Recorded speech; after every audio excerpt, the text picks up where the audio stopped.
Hi everybody, my name is Zee A'jee. Thank you for coming and welcome to my channel.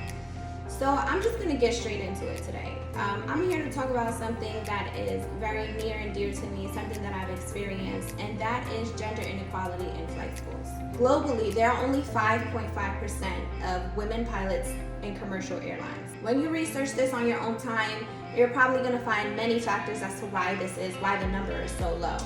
But I'm here to tell you that I believe that it starts in flight schools. I attended an HBCU aviation program. I started there in fall 2019, ready to get my private pilot license. I was super excited. I was ready to go. Let's go be a pilot. Let's go add to that 5.5%. As soon as I got there, the first thing that I realized is there were 7 flight instructors and only 1 was a female. Later, I came to find out that since the program had opened in 1987, they had only been able to graduate less than 10 women in the professional pilot curriculum. Out of those 10, only 1 of those women were African American. Keep in mind, we're at an HBCU. I took note of these things, but I didn't let it deter me. I was ready to get my private pilot and the rest of my ratings that follow after that. At one point, I started to realize that there was a lot of gender inequality and discriminatory practices taking place. Because what I was witnessing was so alarming, I grabbed the attention of the university's leadership and the program's leadership. After I had put it in writing, the university and program's leadership made it exponentially difficult for me to advance in my private pilot training. I was getting hit with obstacles left and right, and I really didn't know what to do other than get it in writing. These obstacles came in the form of flight extensions.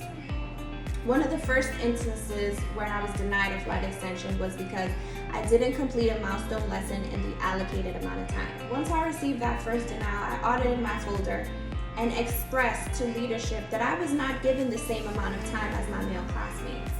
In another instance, I was told I would not receive a flight extension, which I needed due to the global pandemic, COVID-19, which grounded all flight operations at this university.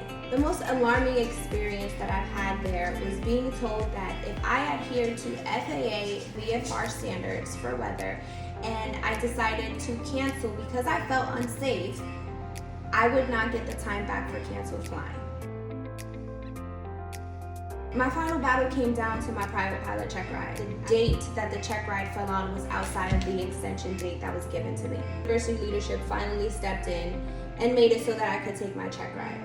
After the university had solidified my check ride date, the aviation program the next day sent me a bill for $976 that was to be paid before I could go on my check ride. When I asked them why I was receiving this bill so late, they informed me that they had been negligent on their accounting.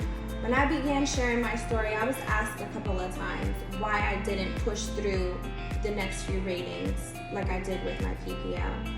And although I wanted to, the truth is, I was told enrolling in my next ratings would have to be a conversation. The fact that it had to be a conversation while I sat and watched my male classmates be automatically enrolled in the next rating after they were done just solidified that this was not the place for me, and gender inequality really does exist here. The crazy thing is that I realized it wasn't only me going through this stuff.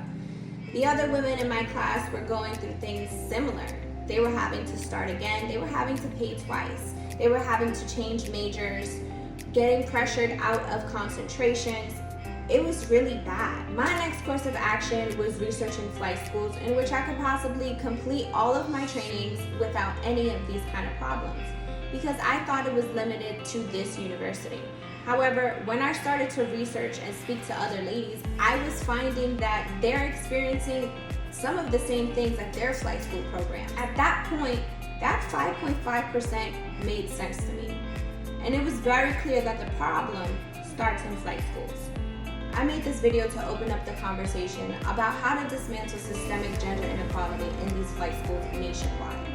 If after hearing anything that I've said in this video moves you to want to make a change, or moves you to even agree with me in the things that I've been through, and that my female classmates have been through, please sign the petition below. Together we can forge a way for a whole new wave of female aviators. If you want to share your experience, please send your story to info@changetheflightplan.org. and let's start building a community of support for each other.